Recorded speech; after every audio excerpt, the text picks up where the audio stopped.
the Lord has given us one more time to come together in His presence. ದೇವರ ಸಾನ್ನಿಧ್ಯದಲ್ಲಿ ನಾವು ಮತ್ತೊಮ್ಮೆ ಸೇರಿ ಬರುವ ಹಾಗೆ ದೇವರು ನಮ್ಮೆಲ್ಲರನ್ನ ಒಟ್ಟಾಗಿ ಸೇರಿಸಿದ್ದಾನೆ.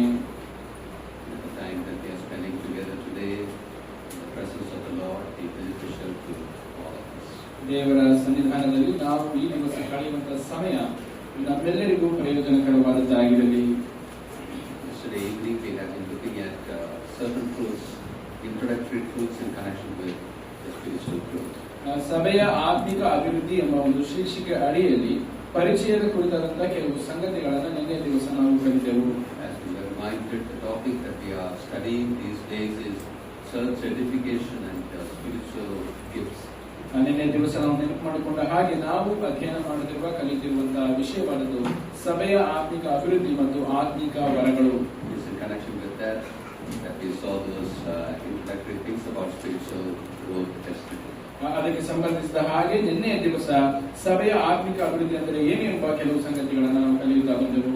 Yesterday we saw about the meaning of spiritual growth. ನಿನ್ನೆ ದಿವಸ ಸಭೆಯ ಆತ್ಮಿಕ ಅಭಿವೃದ್ಧಿ ಅಂದರೆ ಏನು ಎಂಬುದರ ಅರ್ಥವನ್ನು ನಾನು ಕೇಳಿದೆವು. We saw its beginning. ಅದರ ಆರಂಭದ ಕುರಿತಾಗಿ ಕೇಳಿದೆವು. Beginning, we saw that beginning is by birth. ಅದರ ಆರಂಭ ಎಂಬುದಾಗಿ ಹೇಳುವಾಗ ತಿರುಗಿ ಹುಟ್ಟುವುದರಿಂದಲೇ ಅದರ ಆರಂಭ ಎಂಬುದನ್ನು ನಾವು ಕಂಡೆವು. Then we were seeing that three stages in the spiritual growth. ನಂತರ ಆತ್ಮಿಕ ಬೆಳವಣಿಗೆಯಲ್ಲಿರುವಂತಹ ಮೂರು ಹಂತಗಳನ್ನು ನಿನ್ನೆ ದಿವಸ ನಾವು ನೋಡಿದೆವು. Children, young men and fathers. ಮಕ್ಕಳು, ಯೌವನಸ್ಥರು ಮತ್ತು ತಂದೆಗಳು. I hope that you remember all that. ಈ ಎಲ್ಲ ಸಂಗತಿಗಳು ನಿಮ್ಮ ನೆನಪಿನಲ್ಲಿದೆ ಎಂಬುದಾಗಿ ನಾನು ನಂಬುತ್ತೇನೆ. Now we have to go forward from there. ಈಗ ನಾವು ಅಲ್ಲಿಂದ ಮುಂದಕ್ಕೆ ಸಾಗಬೇಕು. Today we have, as I told that there's 3 sessions. ಈ ದಿವಸ 3 ಪ್ರಸ್ತಾಪಗಳಿದೆ ಎಂಬುದಾಗಿ ನನಗೆ ಹೇಳಿದ್ದಾರೆ. God willing, in this session we are going to see the provisions for spiritual growth. ಈಗ ಸಭೆಯ ಆತ್ಮಿಕ ಅಭಿವೃದ್ಧಿಗಾಗಿ ದೇವರು ನೀಡಿರುವಂತಹ ಒದಗಿಸುವಿಕೆಗಳ ವಿಷಯದಲ್ಲಿ ಈ ಒಂದು ಪ್ರಸ್ತಾಪದಲ್ಲಿ ನೋಡೋಣ. For our growth, for our edification, what all are the things that God has given for us. ನಮ್ಮ ಬೆಳವಣಿಗೆಗಾಗಿ ಅಭಿವೃದ್ಧಿಗಾಗಿ ದೇವರು ಏನೆಲ್ಲ ಸಂಗತಿಗಳನ್ನ ಕೊಟ್ಟಿದ್ದಾನೆ ಎಂಬುದಾಗಿ ಈ ದಿವಸ ನೋಡೋಣ, ಈ ಸಂದರ್ಭದಲ್ಲಿ ನೋಡೋಣ. After that, in the second session, as spiritual gifts is an important topic. We will be spending a whole hour on that. ಎರಡನೆಯ ಒಂದು ಸಂದೇಶದಲ್ಲಿ ಆತ್ಮಿಕ ವರಗಳು, ಅದು ಬಹಳ ಪ್ರಾಮುಖ್ಯವಾಗಿರುವ ವಿಷಯ. ಆ ಸಂಪೂರ್ಣ ಒಂದು ಸಂದೇಶದಲ್ಲಿ ಅದನ್ನು ನಾವು ಕಲಿಯುವರಾಗಿರೋಣ. In the afternoon session, we will see the strategy for our edification, our growth. ಮೂರನೇ ಸಂದೇಶದಲ್ಲಿ ನಮ್ಮ ಸಭೆಯ ಅಥವಾ ಆತ್ಮಿಕ ಬೆಳವಣಿಗೆಗೆ ಬೇಕಾಗಿರುವಂತಹ ತಂತ್ರಗಳನ್ನ ನಾವು ನೋಡೋಣ. The Lord help us that we may be attentive to these truths. ಈ ಸತ್ಯಗಳನ್ನು ನಾವು ಕೇಳುವಾಗ ನಾವು ಗಮನ ಕೊಟ್ಟು ಕೇಳುವ ಹಾಗೆ ದೇವರು ನಮಗೆ ಸಹಾಯ ಮಾಡಲಿ. And may the things that we are considering be helpful in our spiritual growth. ನಾವು ಪರಿಗಣಿಸುತ್ತಿರುವಂತಹ ಈ ವಿಷಯ ನಮ್ಮ ಆತ್ಮಿಕ ಬೆಳವಣಿಗೆಗೆ ಸಹಾಯಕವಾಗಿರಲಿ. Now, to begin with, we will read the same portion that we read yesterday from Ephesians 4. ಈ ದಿವಸದ ಆರಂಭಕ್ಕಾಗಿ ನಿನ್ನೆ ದಿವಸ ನಾವು ಎಫೆಸ ಪತ್ರಿಕೆಯ 4ನೇ ಅಧ್ಯಾಯದಿಂದ ಓದಿದಂತಹ ಅದೇ ವೇದ ಭಾಗವನ್ನು ಓದುವರಾಗಿರೋಣ. We will read from verse 7 onwards till verse 11. ನಾವು 7ನೇ ವಚನದಿಂದ 11ನೇ ವಚನದವರೆಗೂ ನಾವು ಓದೋಣ. ಆದರೆ ಕ್ರಿಸ್ತನು ನಮ್ಮಲ್ಲಿ ಒಬ್ಬೊಬ್ಬನಿಗೆ ಅನುಗ್ರಹಿಸಿದ ಪ್ರಕಾರವೇ ಅವನವನಿಗೆ ಕೃಪಾವರವು ದೊರಕಿದೆ. ಆದುದರಿಂದ ಆತನು ಉನ್ನತ ಸ್ಥಾನಕ್ಕೆ ಏರಿದಾಗ ತಾನು ಜಯಿಸಿದ್ದ ಬಹು ಜನರನ್ನ ಸೆರೆ ಹಿಡಿದುಕೊಂಡು ಹೋಗಿ ಮನುಷ್ಯನಿಗೆ ದಾನಗಳನ್ನ ಮಾಡಿದನು ಎಂಬುದಾಗಿ ಪ್ರವಾದಿಯು ಹೇಳುತ್ತಾನೆ. ಏರಿ ಹೋದನೆಂದು ಹೇಳಿದರಲ್ಲಿ ಭೂಮಿಯ ಅಧೋಭಾಗಕ್ಕೆ ಇಳಿದನೆಂತಲೂ ಹೇಳಿದ ಹಾಗಾಯಿತಲ್ಲ. ಇಳಿದು ಬಂದವನು ಬೇಡನ ಎಲ್ಲಾ ಲೋಕಗಳಿಗಿಂತ ಉನ್ನತವಾಗಿ ಏರಿ ಹೋದವನೇ. ಆದುದರಿಂದ ಸಮಸ್ತ ಲೋಕಗಳನ್ನ ತುಂಬಿದವನಾದನು. ಆತನು ಕೆಲವರನ್ನ ಅಪೊಸ್ತಲರನ್ನಾಗಿಯೂ ಕೆಲವರನ್ನ ಪ್ರವಾದಿಗಳನ್ನಾಗಿಯೂ ಕೆಲವರನ್ನು ಸೌವಾರ್ತಿಗಳನ್ನಾಗಿಯೂ ಕೆಲವರನ್ನ ಸಭಾಪಾಲಕರನ್ನಾಗಿಯೂ ಉಪದೇಶಗಳನ್ನಾಗಿಯೂ ಅನುಗ್ರಹಿಸಿದನು. May the Lord add His blessings upon the reading of these verses. ದೇವರ ತನ್ನ ಓದಿದಂತಹ ವಾಕ್ಯಗಳಿಗೆ ಆಶೀರ್ವಾದವನ್ನು ಕೂಡಿಸಿಕೊಳ್ಳಲಿ. In fact, when you read till verse 16, Paul is on the same topic.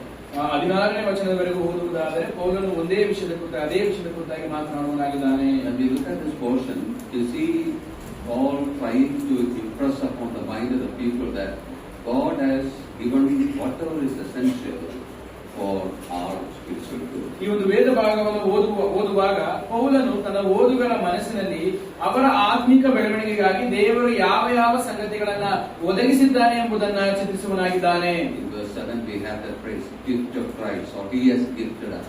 7ನೇ ವರ್ಷದಲ್ಲಿ ಓದುವಾಗ ಆತನು ವರವಾಗಿ ನಮಗೆ ಕೊಟ್ಟಿದ್ದಾನೆ ಎಂಬುದು ಹೇಳಿಕೆಯನ್ನು ನಾವು ನೋಡುತ್ತೇವೆ. Even in verse 11, and he himself gave. ಆತನೇ ಕೊಟ್ಟಿದ್ದಾನೆ, ಆತನು ಕೆಲವರನ್ನು ಕೊಟ್ಟಿದ್ದಾನೆ ಎಂಬುದಾಗಿ 11ನೇ ವಚನದಲ್ಲಿ ಓದುತ್ತೇವೆ. Even in verse 16, from whom the whole body, from whom. ನಾವು 16ನೇ ವಚನದಲ್ಲಿ ಗಮನಿಸುವಾಗ ಯಾರಿಂದ ಇಡೀ ದೇಹ ಎಂಬುದಾಗಿ ಓದುತ್ತೇವೆ. All this indicates that God has given to us all that is essential for our spiritual growth. ನಮ್ಮ ಆತ್ಮಿಕ ಅಭಿವೃದ್ಧಿಗಾಗಿ ಏನೆಲ್ಲಾ ಸಂಗತಿಗಳು ಅಗತ್ಯವಾಗಿದೆಯೋ ಆ ಎಲ್ಲಾ ಸಂಗತಿಗಳನ್ನ ಆತನು ಒದಗಿಸಿ ಅನುಗ್ರಹಿಸಿಕೊಟ್ಟಿದ್ದಾನೆ. Now when you look at this portion, Paul is especially telling about the gifted men God has gifted to the church. ಈ ಒಂದು ವೇದ ಭಾಗದಲ್ಲಿ ಗಮನಿಸುವ ಹಾಗೆ ಸಭೆಯ ಅಭಿವೃದ್ಧಿಗಾಗಿ ದೇವರು ವರವಾಗಿರುವಂತಹ ವ್ಯಕ್ತಿಗಳನ್ನು ಅನುಗ್ರಹಿಸಿದ್ದಾನೆ ಎಂದು ಓದುತ್ತೇವೆ. But when we look at the provisions for the spiritual growth, ಆದರೆ ಆತ್ಮಿಕ ಅಭಿವೃದ್ಧಿಗೆ ದೇವರು ಕೊಟ್ಟಿರುವ ಒದಗಿಸುವಿಕೆಗಳನ್ನು ಗಮನಿಸುವಾಗ there are other provisions also. ಇನ್ನು ಇತರ ಒದಗಿಸುವಿಕೆಗಳನ್ನ ಅವಶ್ಯಕತೆಗಳನ್ನ ದೇವರು ಕೊಟ್ಟಿದ್ದಾನೆ. So rather than limiting ourselves to this passage, we will be looking at all those provisions that God has provided us with for spiritual growth. ಈ ಒಂದೇ ಭಾಗದಲ್ಲಿ ನಾವು ನಿಂತು ಇದನ್ನ ಮಾತ್ರ ಗಮನಿಸದೆ ನಮ್ಮ ಆತ್ಮಿಕ ಅಭಿವೃದ್ಧಿಗಾಗಿ ದೇವರು ಒದಗಿಸಿರುವಂತಹ ಇತರ ಅನುಗ್ರಹಗಳನ್ನು ಕೂಡ ನಾವು ಗಮನಿಸುವರಾಗಿರೋಣ.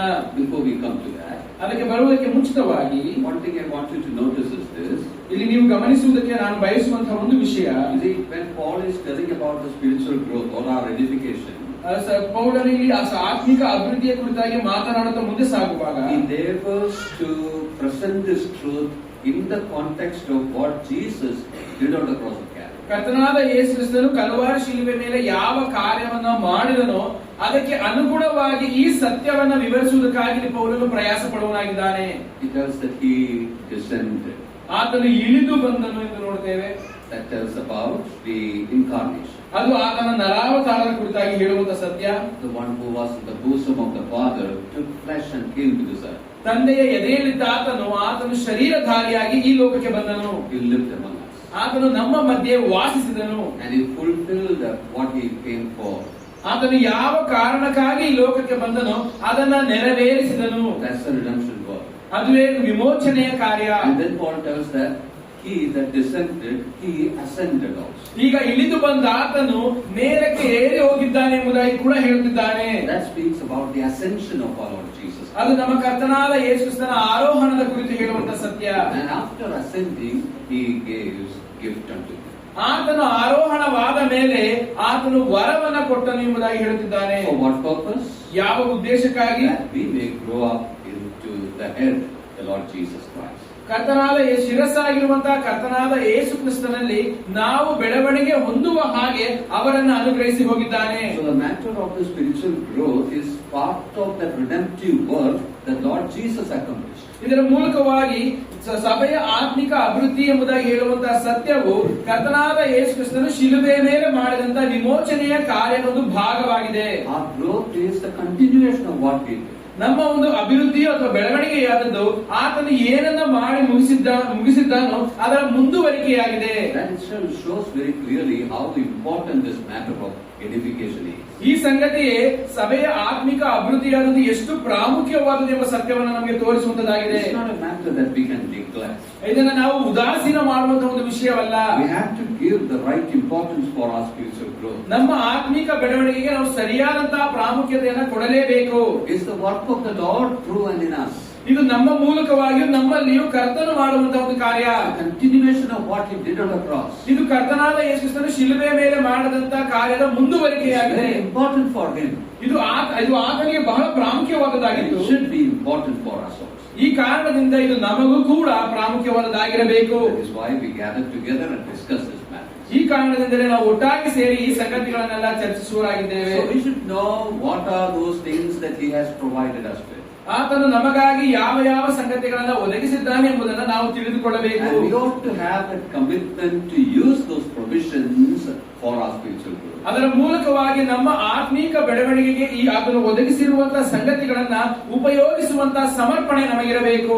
As I mentioned, ನಾನು ಇದನ್ನ ಹೇಳುವಾಗ the passage that we read, Paul is not giving the whole picture of it.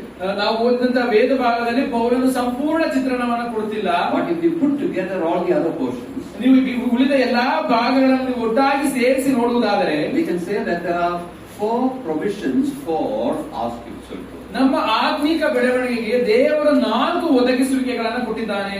One is the word of God. ಮೊದಲನೆಯದಾದದ್ದು ದೇವರ ವಾಕ್ಯ. And the second one is the fellowship that we have. ಎರಡನೆಯ ಒದಗಿಸುವಿಕೆ ನಮಗಿರುವಂತಹ ಸಭಾ ಅನ್ಯೋನ್ಯತೆ. And thirdly, even the trials that comes in our life are, aimed towards that. ಮೂರನೇದಾಗಿ ನಮ್ಮ ಜೀವಿತಗಳಲ್ಲಿ ಬರುವಂತಹ ಕಷ್ಟಗಳು ಅದು ನಮ್ಮನ್ನ ಬೆಳವಣಿಗೆಗೆ ನಡೆಸುವಂತಹ ಸಂಗತಿಗಳಾಗಿವೆ. Even the enticements to sin, the temptations which we call, even that can turn out for our spiritual. ನಮ್ಮ ಜೀವಿತಗಳಲ್ಲಿ ನಮಗೆ ಉಂಟಾಗುವಂತಹ ಪಾಪಕ್ಕೆ ಬೀಳುವಂತಹ ದುಷ್ಪ್ರೇರಣೆಗಳು ಕೂಡ ನಮ್ಮನ್ನ ಆತ್ಮಿಕ ಬೆಳವಣಿಗೆಗೆ ನಡೆಸುತ್ತವೆ. So both things I said. ನಾಲ್ಕನೇದಾಗಿ ನಾನು ಹೇಳಿದ್ದು The word of God, ನಾಲ್ಕು ಸಂಗತಿಗಳನ್ನು ಹೇಳಿದೆನು. ದೇವರ ವಾಕ್ಯ, fellowship, ಅನ್ಯೋನ್ಯತೆ, and the trials, ಕಷ್ಟಗಳು, temptations. ದುಷ್ಪ್ರೇರಣೆಗಳು. You may say like this. ಇದನ್ನ ಈ ರೀತಿಯಾಗಿ ಹೇಳಬಹುದು. The word of God is there as a foundation for us. ದೇವರ ವಾಕ್ಯವು ನಮಗೆ ಅಸ್ತಿವಾರವಾಗಿದೆ. It is underneath us like a foundation. ಅದು ದೇವರ ವಾಕ್ಯವು ನಮ್ಮ ಕೆಳಗೆ ಅಸ್ತಿವಾರವಾಗಿ ನಮಗಿದೆ. And the fellowship, well, we have, around us.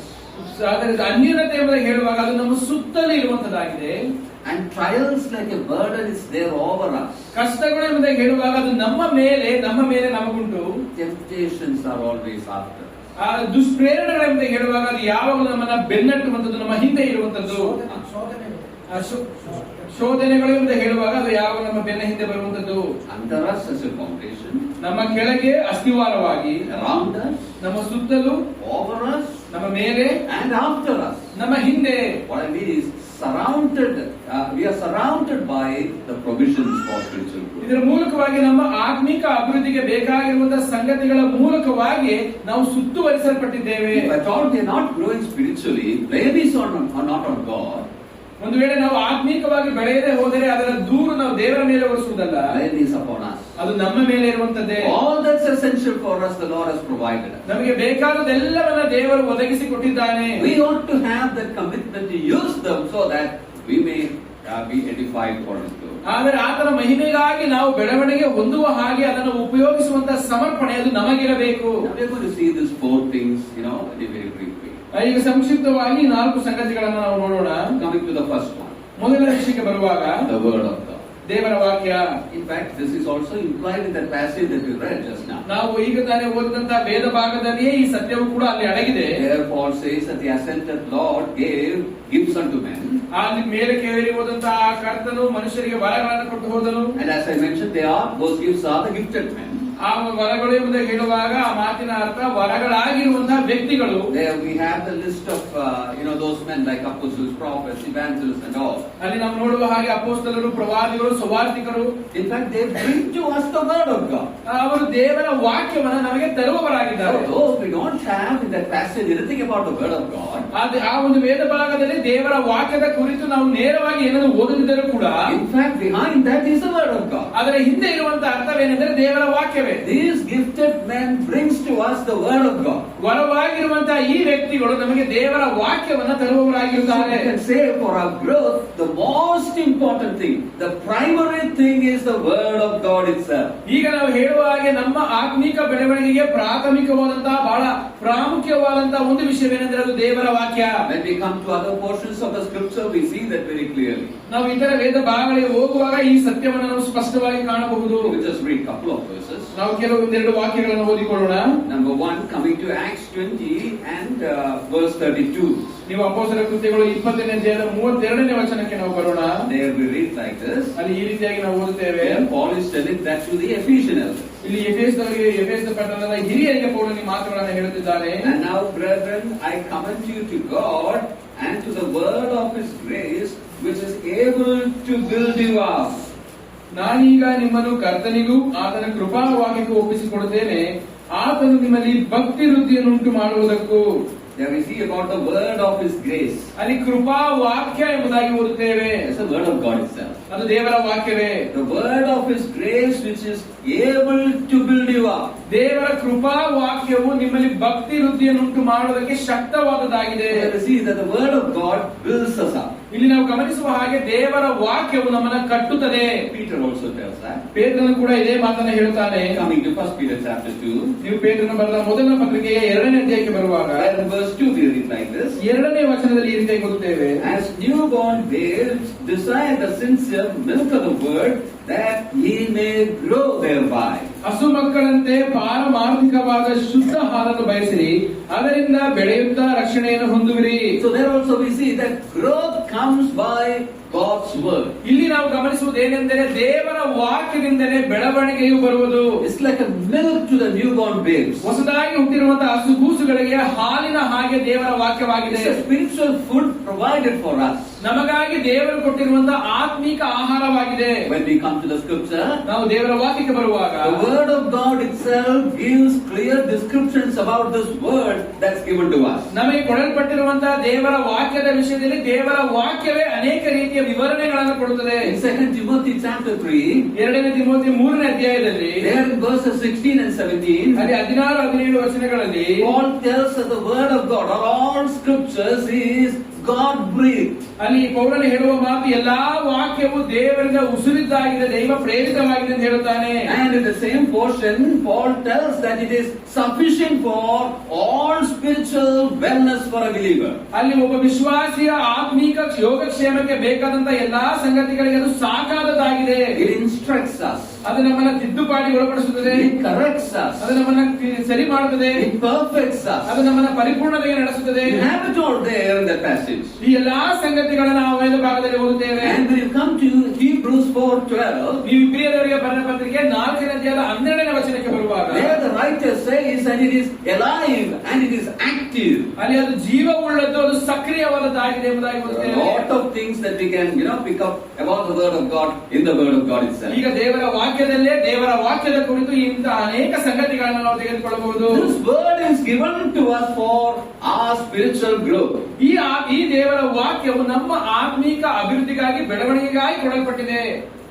When you come to Paul's writing to Timothy, ಇಲ್ಲಿ ಪೌಲನು ತಿಮೋಥಿಗೆ ಬರೆದಂತಹ ಪತ್ರಿಕೆಗೆ ನೀವು ಬರುವುದಾದರೆ in chapter 1 verses 13 and 14, 1ನೇ ಅಧ್ಯಾಯದ 13-14 ಓದುವಾಗ there are 3 terms that Paul uses there to describe the word of God. ದೇವರ ವಾಕ್ಯವನ್ನ ವಿವರಿಸುವುದಕ್ಕೆ ಪೌಲನು 3 ಪದಗಳನ್ನು ಬಳಸುವನಾಗಿದ್ದಾನೆ. There he calls it as the form of sound words. ಸ್ವಸ್ಥ ಬೋಧನಾ ವಾಕ್ಯ. Yeah. Form of sound words. ಸ್ವಸ್ಥ ಬೋಧನಾ ವಾಕ್ಯ. And there itself he tells that it is committed unto thee. ಅದು ನಿನ್ನ ವಶಕ್ಕೆ ಕೊಡಲ್ಪಟ್ಟಿದೆ. Notice that word form of sound words, form. ಅಲ್ಲಿ ಸ್ವಸ್ಥ ಬೋಧನಾ ವಾಕ್ಯ. You don't have it there? The form or the mold. ಅಲ್ಲಿ ರೂಪ ಎಂಬುದಾಗಿ ಹೇಳುತ್ತೇವೆ. ಸ್ವಸ್ಥ ಬೋಧನಾ ವಾಕ್ಯ ಅಂತ ಕನ್ನಡದಲ್ಲಿದೆ. Yeah. So in English that word form is there. That means the mold.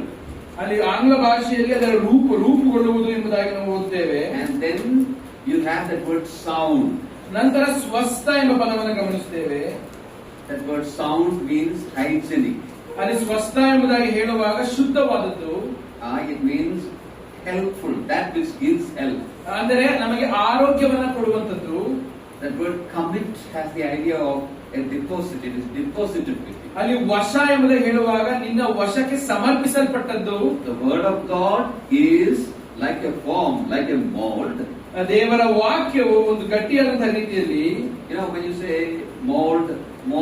molds you, gives shape to you. ಅಲ್ಲಿ ಆ ಕುಲುಮೆ ರೀತಿಯಲ್ಲಿ ಹೇಳುವಾಗ ನಮಗೆ ರೂಪವನ್ನು ಕೊಡುವಂತದ್ದು. You see, we are all sitting on these plastic chairs. ಈಗೆಲ್ಲ ನಾವು ಈ ಒಂದು ಪ್ಲಾಸ್ಟಿಕ್ ಚೇರ್ ನಲ್ಲಿ ಕುಳಿತಿದ್ದೇವೆ. You go to the place, the factory where it's made. ಇದನ್ನು ತಯಾರಿಸಿದಂತ ಕಾರ್ಖಾನೆಗೆ ನೀವು ಹೋಗುವುದಾದರೆ You will see that mold, that dye in which they make it.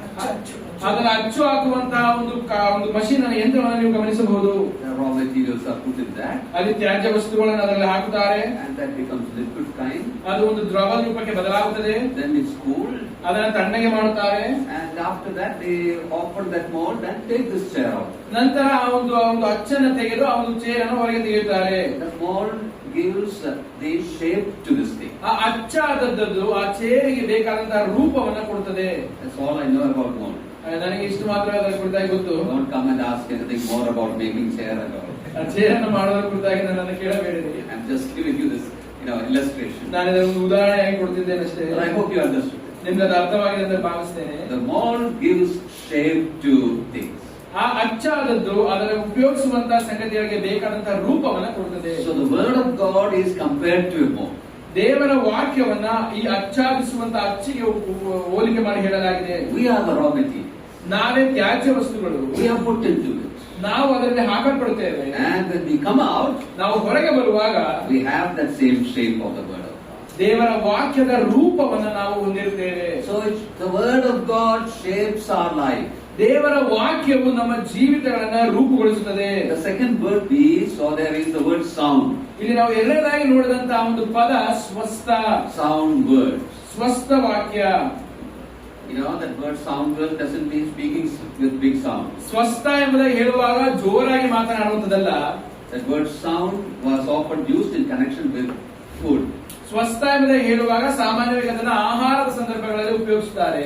Just think about a person, sick and is admitted in the hospital. ಈಗ ಅನಾರೋಗ್ಯವುಳ್ಳಂತ ಒಬ್ಬ ವ್ಯಕ್ತಿ ಆಸ್ಪತ್ರೆಯಲ್ಲಿ admit ಆಗಿದ್ದಾನೆ ಅಂತ ಭಾವಿಸಿಕೊಳ್ಳಿರಿ. Once he is healed, he is discharged from the hospital. ಆ ವ್ಯಕ್ತಿಯು ಗುಣ ಹೊಂದಿದ ನಂತರ ಆಸ್ಪತ್ರೆಯಿಂದ ಅವನನ್ನು ಡಿಸ್ಚಾರ್ಜ್ ಮಾಡ್ತಾರೆ. When he goes home, ಮನೆಗೆ ಹೋದ ಮೇಲೆ a list is given. The next 1 month, what all you should eat and all.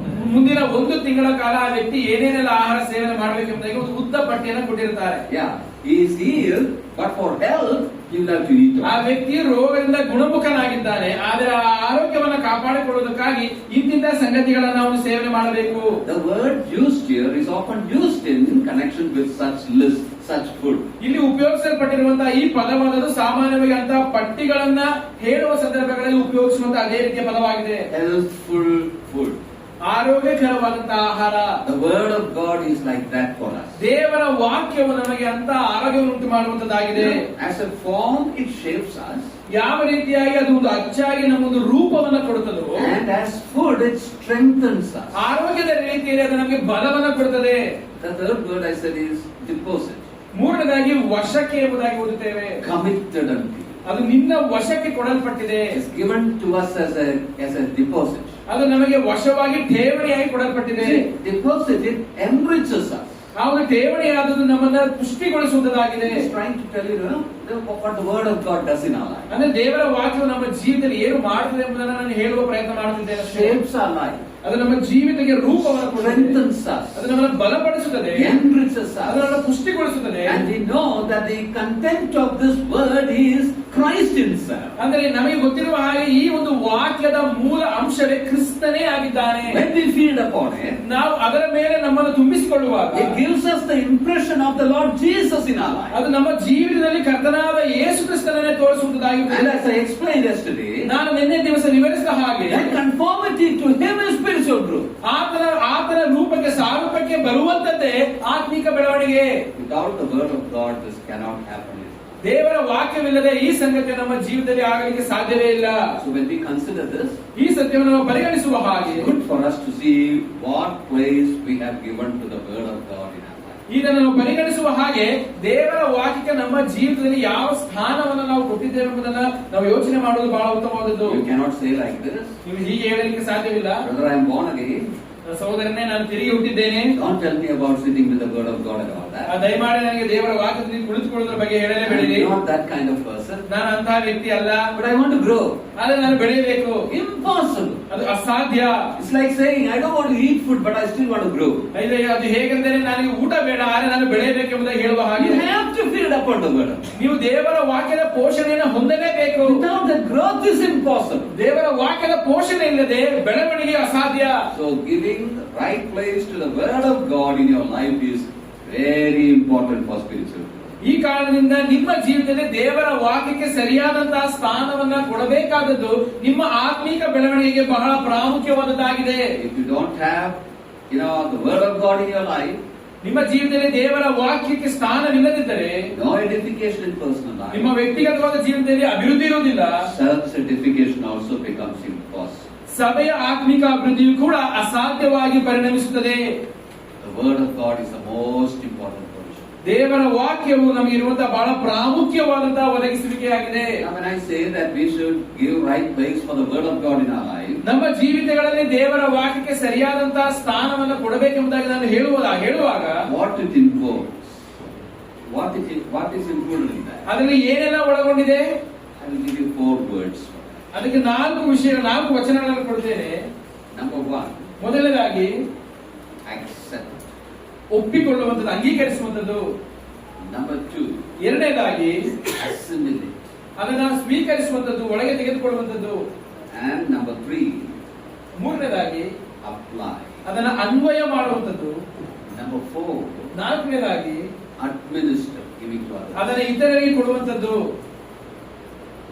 I will tell that 4 words again. ಆ 4 ಪದಗಳನ್ನು ಪುನಃ ನಾನು ಹೇಳ್ತೇನೆ. Number 1, accept. ಮೊದಲನೇದಾಗಿ ಅಂಗೀಕರಿಸುವಂಥದ್ದು.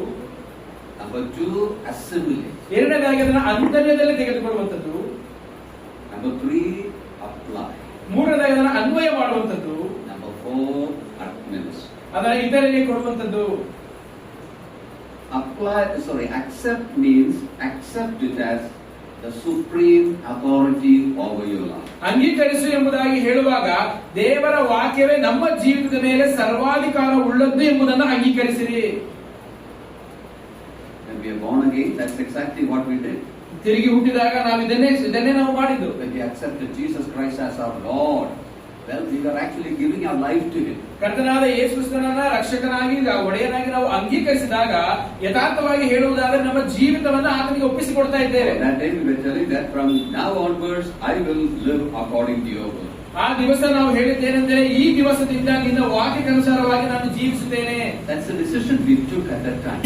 ಆ ಸಮಯದಲ್ಲಿ ನಾವು ತೆಗೆದುಕೊಂಡಂತಹ ನಿರ್ಧಾರ ಅದಾಗಿತ್ತು. But the fact is, when we are born again, we take all the decisions, but then we forget it. ಆದರೆ ಸತ್ಯವೇನೆಂದರೆ ನಾವು ತಿರುಗಿ ಹುಟ್ಟುವಾಗ ನಿರ್ಧಾರಗಳನ್ನೆಲ್ಲ ನಾವು ತೆಗೆದುಕೊಳ್ಳುತ್ತೇವೆ, ಆದರೆ ನಂತರ ದಿವಸಗಳನ್ನ ಮರೆತು ಹೋಗುತ್ತೇವೆ. So it is essential for us to sit and think about it and in a fresh way accept the word of God as the supreme authority of God. ಈ ಕಾರಣದಿಂದ ಇಲ್ಲಿ ಕುಳಿತವರಾಗಿ ತಾಜಾ ರೂಪದಲ್ಲಿ ದೇವರ ವಾಕ್ಯವನ್ನ ನಮ್ಮ ಜೀವಿತದ ಮೇಲೆ ಸರ್ವಾಧಿಕಾರ ಉಳ್ಳದ್ದಾಗಿ ನಾವು ಅಂಗೀಕರಿಸಿದ್ದೇವೆ ಎಂಬುದಾಗಿ ಪರೀಕ್ಷೆ ಮಾಡುವುದು ಉತ್ತಮ.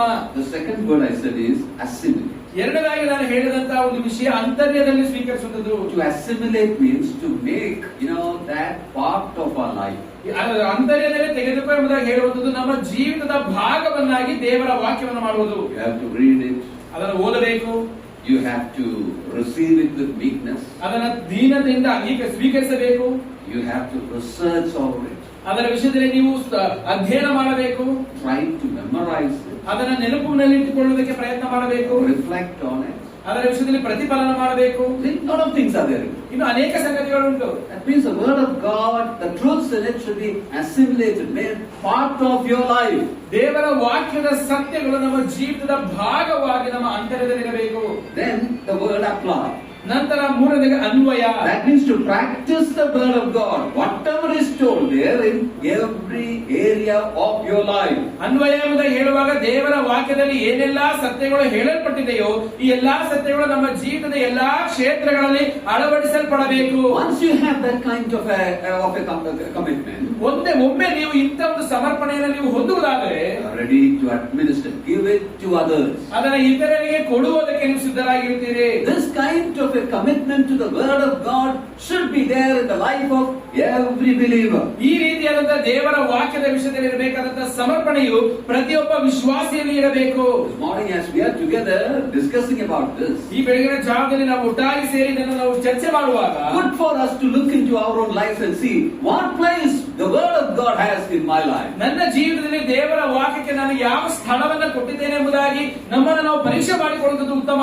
Many believers don't care about this at all. ಅನೇಕ ವಿಶ್ವಾಸಿಗಳು ಇದರ ವಿಷಯದಲ್ಲಿ ಯೋಚನೆ ಮಾಡೋದಿಲ್ಲ. Sundays where they come together, they read, that's it. ಅವರು ಭಾನುವಾರ ದಿವಸ ಒಟ್ಟಾಗಿ ಸೇರಿ ಬಂದಿದ್ದನ್ನು ಓದುತ್ತಾರಷ್ಟೇ. Maybe where there is a family prayer, well, we read there, that's it. ಒಂದು ವೇಳೆ ಕುಟುಂಬ ಪ್ರಾರ್ಥನೆ ಇರುತ್ತಾದ್ರೆ ಅದರಲ್ಲಿ ಸುಮ್ಮನೆ ಓದುತ್ತಾರಷ್ಟೇ. No personal reading and study.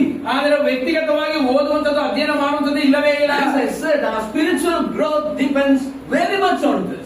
ಈ ಕಾರಣದಿಂದ ನಾನು ಹೇಳಿದ್ದು ನಮ್ಮ ಆತ್ಮಿಕ ಬೆಳವಣಿಗೆಯಾದದ್ದು ಸಂಪೂರ್ಣವಾಗಿ ಇದರ ಮೇಲೆ ಅವಲಂಬಿತವಾಗಿದೆ. God help us that we may give right place to the word of God. ನಾವು ದೇವರ ವಾಕ್ಯಕ್ಕೆ ನಮ್ಮ ಜೀವಿತದಲ್ಲಿ ಸರಿಯಾದಂತಹ ಸ್ಥಳವನ್ನು ಕೊಡುವ ಹಾಗೆ ದೇವರು ನಮಗೆ ಸಹಾಯ ಮಾಡಲಿ. the most important. ಇದು ಬಹಳ ಪ್ರಾಮುಖ್ಯವಾದದ್ದು. Secondly, ಎರಡನೇದಾಗಿ I mentioned about fellowship. ನಾನು ಅನ್ಯೋನ್ಯತೆ ಎಂಬುದಾಗಿ ಹೇಳಿದೆನು.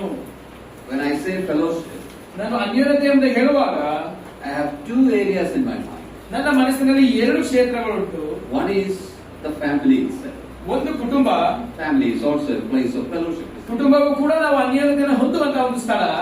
And then the local assembly. ಎರಡನೇದಾಗಿ ನಾವು ನೋಡುವುದು ಸ್ಥಳೀಯ ಸಭೆ. Many times when you say fellowship, that's what comes to our mind first. ಅನೇಕ ಸಂದರ್ಭಗಳಲ್ಲಿ ಅನ್ಯೋನ್ಯತೆ ಎಂಬುದಾಗಿ ಹೇಳುವಾಗ ಎರಡು ಸಂಗತಿಗಳು ನಮ್ಮ ಮನಸ್ಸಿಗೆ ಬರುವಂತದ್ದು. But both these things we can bring under that. ಎಲ್ಲ ಈ ಎರಡು ಸಂಗತಿಗಳನ್ನ ಅನ್ಯೋನ್ಯತೆ ಎಂಬ ಒಂದು ವಿಷಯದ ಅಡಿಯಲ್ಲಿ ನಾವು ತರಬಹುದು. Family and the assembly. ಕುಟುಂಬ ಮತ್ತು ಸಭೆ, both these, play very important part in our spiritual edification. ಈ ಎರಡು ಸಂಗತಿಗಳು ನಮ್ಮ ಜೀವಿತದ ಆತ್ಮಿಕ ಬೆಳವಣಿಗೆಯಲ್ಲಿ ಬಹಳ ಉತ್ತಮವಾದಂತಹ ಪಾತ್ರವನ್ನು ವಹಿಸುತ್ತವೆ. As we know, both these are, instituted by God Himself. ಈ ಎರಡು ಸಂಗತಿಗಳು ಕೂಡ ನಮಗೆ ತಿಳಿದಿರುವ ಹಾಗೆ ದೇವರಿಂದಲೇ ಸಂಸ್ಥಾಪಿಸಲ್ಪಟ್ಟವು. Think about the family. ಕುಟುಂಬದ ವಿಷಯವಾಗಿ ಆಲೋಚನೆ ಮಾಡಿ. Family is the first institution. ದೇವರು ಸಂಸ್ಥಾಪಿಸಿದಂತಹ ಮೊದಲನೆಯ ಸಂಸ್ಥಾಪನೆ ಅದು ಕುಟುಂಬ. Even the family is like a mold for our life. It molds our life. It makes us grow. ಕುಟುಂಬ ಎಂಬುದಾಗಿ ಹೇಳುವಾಗಲೂ ಕೂಡ ಅದು ಒಂದು ಅಚ್ಚಿನ ರೂಪದಲ್ಲಿ ನಮ್ಮ ಜೀವಿತವನ್ನು ರೂಪುಗೊಳಿಸುತ್ತದೆ. See, it's a means of conformity to the image of the Lord Jesus. ಅದರ ಅರ್ಥವೇನೆಂದರೆ ಕರ್ತನಾದ ಯೇಸುಕ್ರಿಸ್ತನ ಸಾರೂಪ್ಯಕ್ಕೆ ನಮ್ಮನ್ನು ತರುವಂತದ್ದೇ. Even when you come to the word of God, ನೀವು ದೇವರ ವಾಕ್ಯಕ್ಕೆ ಬರುವಾಗಲೂ, right from the beginning to the end, we see emphasis on the family. ನೀವು ಆರಂಭದಿಂದ ಅಂತ್ಯದವರೆಗೂ ಕುಟುಂಬಕ್ಕೆ ಒತ್ತು ಕೊಟ್ಟು ಮಾತನಾಡುವುದನ್ನು ನೀವು ಗಮನಿಸಬಹುದು.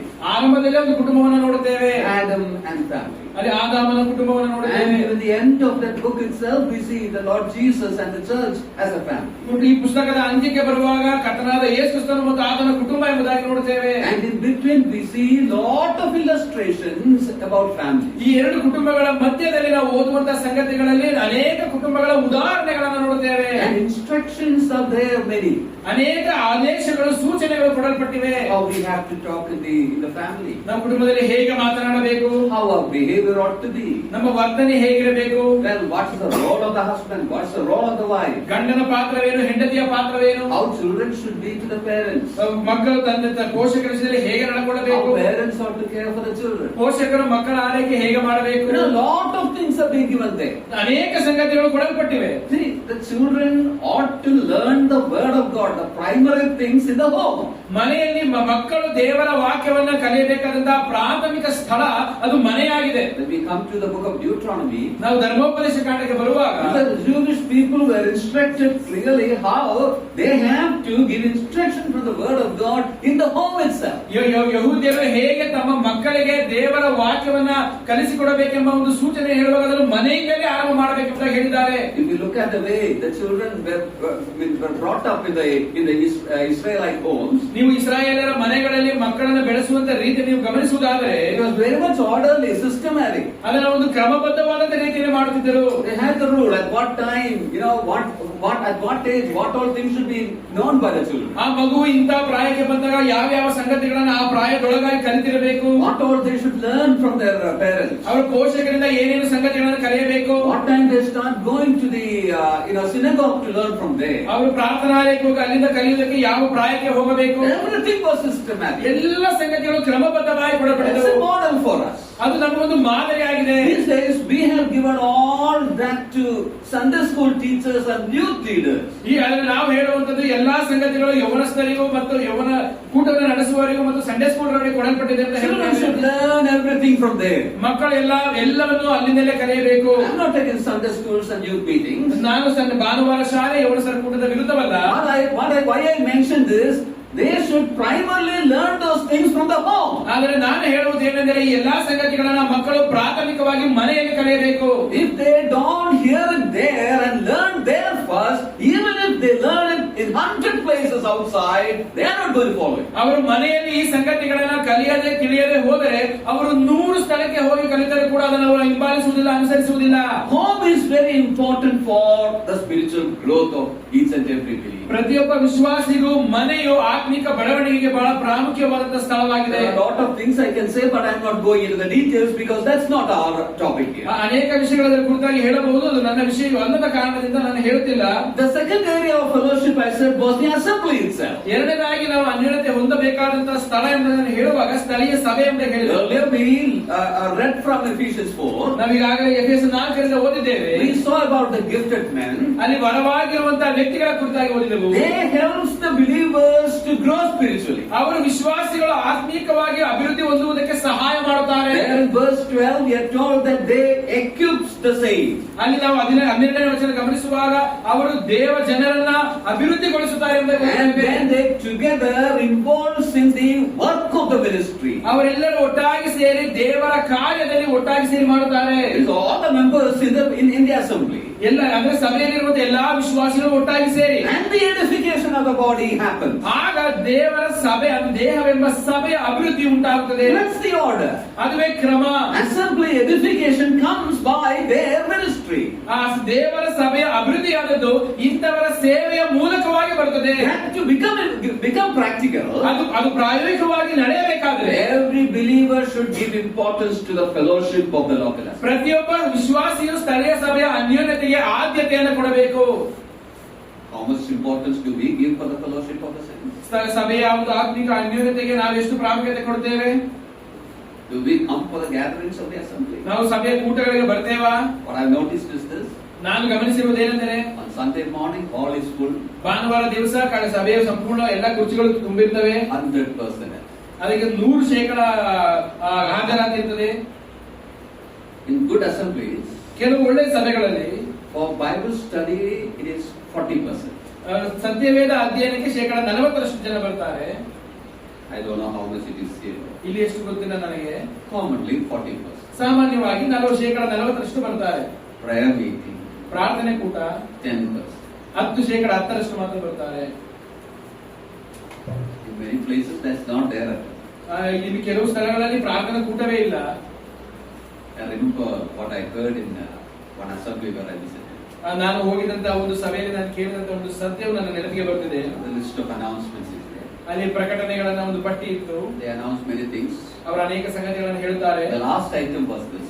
ಕೊನೆಯ ವಿಷಯ ಇದಾಗಿತ್ತು. Let us pray for our prayer meeting. ನಮ್ಮ ಪ್ರಾರ್ಥನಾ ಕೂಟಕ್ಕಾಗಿ ನಾವು ಪ್ರಾರ್ಥನೆ ಮಾಡೋಣ. I wondered what it is like. ನಾನು ಯಾಕೆ ಹೀಗೆ ಹೇಳ್ತಿದ್ದಾರೆ ಅಂತ ಅಂದುಕೊಂಡಿದ್ದೆ. And later when I inquired, ನಾನು ನಂತರ ವಿಚಾರಿಸಿದಾಗ I came to understand that there is no prayer meeting there. ನನಗೆ ಅರ್ಥವಾಯಿತು ಅಲ್ಲಿ ಪ್ರಾರ್ಥನೆ ಕೂಟವೇ ಆ ಸಭೆಯಲ್ಲಿಲ್ಲ. They are praying to revive it. ಅದನ್ನು ಪುನಃ ತರುವುದಕ್ಕಾಗಿ ಪ್ರಾರ್ಥನೆ ಮಾಡುತ್ತಿದ್ದಾರೆ. Many places even that prayer also is now. ಇನ್ನು ಕೆಲವು ಸಭೆಗಳಲ್ಲಿ ಈ ಪ್ರಾರ್ಥನಾ ಕೂಟಕ್ಕಾಗಿ ಪ್ರಾರ್ಥನೆ ಮಾಡೋಣ ಪ್ರಾರ್ಥನೆ telling that we are waiting for revival. ಆದ್ರೆ ಅವರು ಹೇಳ್ತಿದ್ದಾರೆ ನಾವು ಉಜ್ಜೀವನಕ್ಕಾಗಿ ಕಾಯುತ್ತಿದ್ದೇವೆ. Never going to happen. ಅದು ಎಂದಿಗೂ ಆಗೋದಿಲ್ಲ. Fellowship, it should be given importance. ಅನ್ಯೋನ್ಯತೆಗೆ ಪ್ರಾಮುಖ್ಯತೆ ಕೊಡಲ್ಪಡಬೇಕು. That's where we grow spiritually. ನಾವು ಅಲ್ಲಿಂದಲೇ ಆತ್ಮಿಕವಾಗಿ ಬೆಳೆಯುವಂತದ್ದು. We learn the word of God there. ನಾವು ಅಲ್ಲಿ ದೇವರ ವಾಕ್ಯವನ್ನು ಕಲಿಯುತ್ತೇವೆ. Encourage one another. ನಾವು ಒಬ್ಬರನ್ನೊಬ್ಬರು ಪ್ರೋತ್ಸಾಹಿಸುತ್ತೇವೆ. If we don't come together, then it's not going to happen. ಆದ್ರೆ ನಾವು ಒಟ್ಟಾಗಿ ಬಾಳದಿದ್ದರೆ ಅಭಿವೃದ್ಧಿ ಆಗುವುದಿಲ್ಲ. Nowadays people are addicted to Zoom meetings. ಈ ದಿವಸಗಳಲ್ಲಿ ಜನರು ಝೂಮ್ ಮೀಟಿಂಗ್ ಗೆ ಗುಲಾಮರಾಗಿದ್ದಾರೆ. Why that, brother? This is better. ಯಾಕದು ಬ್ರದರ್ ಇದೇ ಉತ್ತಮವಾದದ್ದಾಗಿದೆ. Sit at home and listen. ನಾವು ಮನೆಯಲ್ಲಿ ಕುಳಿತು ಕೇಳಬಹುದು. Why gather? Travel is very difficult. ಯಾಕೆ ನಾವು ಒಟ್ಟಾಗಿ ಸೇರುವಂತದ್ದು ಪ್ರಯಾಣ ಮಾಡಬಹುದು ಬಹಳ ಕಷ್ಟ. I am not against Zoom meetings. ನಾನು ಝೂಮ್ ಮೀಟಿಂಗ್ ವಿರುದ್ಧವಾದವನಲ್ಲ. But Zoom meetings does not fulfill all the purposes of gathering together. ಆದರೆ ಝೂಮ್ ಮೀಟಿಂಗ್ ಎಂಬುದಾಗಿ ಹೇಳುವಾಗ ಒಟ್ಟಾಗಿ ಸೇರಿ ಬರುವುದರಿಂದ ಎಲ್ಲಾ ಉದ್ದೇಶಗಳನ್ನು ಅದು ನೆರವೇರಿಸುವುದಿಲ್ಲ. In the Zoom meeting you can listen and learn. It's true. Zoom meeting ನಲ್ಲಿ ನೀವು ಕೇಳಿ ಕಲಿಯಬಹುದು, ಅದು ಸತ್ಯವೇ. But the fellowship you have in the gathering, well, it's not there on the Zoom. ಆದರೆ ಒಟ್ಟಾಗಿ ಸೇರಿ ಬರುವಾಗ ನಿಮಗೆ ದೊರಕುವಂತ ಅನ್ಯೋನ್ಯತೆಯೋ ಅದು ಝೂಮ್ ಮೀಟಿಂಗ್ ನಲ್ಲಿ ದೊರಕುವುದಿಲ್ಲ. So continue with the Zoom meeting, no problem. ನೀವು ಝೂಮ್ ಮೀಟಿಂಗ್ ಅನ್ನು ಮುಂದುವರಿಸಿದ ಸಮಸ್ಯೆ ಇಲ್ಲ. But neglect not the gathering of the saints. ಆದರೆ ದೇವ ಜನರು ಸೇರಿ ಬರುವಂತ ಅನ್ಯೋನ್ಯತೆಯನ್ನು ಉದಾಸೀನ ಮಾಡಬೇಡಿರಿ. Command that's given to us. ಆ ಒಂದು ಆಜ್ಞೆ ನಮಗೆ ಕೊಡಲ್ಪಟ್ಟಿದೆ. So fellowship fellowship of the saints are given for our edification. ಈ ರೀತಿಯಾಗಿ ದೇವ ಜನರು ಒಟ್ಟಾಗಿ ಸೇರುವಂತಹ ಅನ್ಯೋನ್ಯತೆಯು ನಮ್ಮ ಅಭಿವೃದ್ಧಿಗಾಗಿ ಕೊಡಲ್ಪಟ್ಟಿದೆ. Many portions I can refer to, but I'm not going to. ಅನೇಕ ವೇದ ಭಾಗಗಳಿಗೆ ಹೋಗಬಹುದು, ಅದನ್ನು ನಾನು ಮುಟ್ಟುತ್ತಿಲ್ಲ. So fellowship in this God-given institutions. ಅನ್ಯೋನ್ಯತೆ ಎಂಬುದಾಗಿ ಹೇಳುವಾಗ ಅದು ದೇವರು ಕೊಟ್ಟಿರುವಂತಹ ಸಂಸ್ಥಾಪನೆಯಾಗಿದೆ. In the home and also in the assembly. ಮನೆಯಲ್ಲೂ ಮತ್ತು ಸಭೆಯಲ್ಲೂ. That's given for our edification. ಅದು ನಮ್ಮ ಆತ್ಮಿಕ ಅಭಿವೃದ್ಧಿಗಾಗಿ ಕೊಡಲ್ಪಟ್ಟಿದೆ. Don't forget that we are looking at the provisions for edification. ಮರೆಯಬೇಡಿರಿ, ನಾವು ನಮ್ಮ ಆತ್ಮಿಕ ಅಭಿವೃದ್ಧಿಗಾಗಿ ದೇವರು ಕೊಟ್ಟಿರುವಂತಹ ಒದಗಿಸುವಿಕೆಗಳು ಯಾವುದು ಎಂಬುದಾಗಿ ನೋಡುತ್ತಿದ್ದೇವೆ. Most important one is the word of God. ಬಹಳ ಪ್ರಾಮುಖ್ಯವಾದದ್ದು ದೇವರ ವಾಕ್ಯ. Secondly, fellowship in the God-given institution. ಎರಡನೇದಾಗಿ ದೇವರು ದೇವರು ಕೊಟ್ಟಿರುವಂತಹ ಸಂಸ್ಥಾಪನೆಗಳಲ್ಲಿ ನಮಗಿರಬೇಕಾದಂತಹ ಅನ್ಯೋನ್ಯತೆ. What was the third one I said? ಮೂರನೇದಾಗಿ ನಾನು ಹೇಳಿದ್ದೇನು?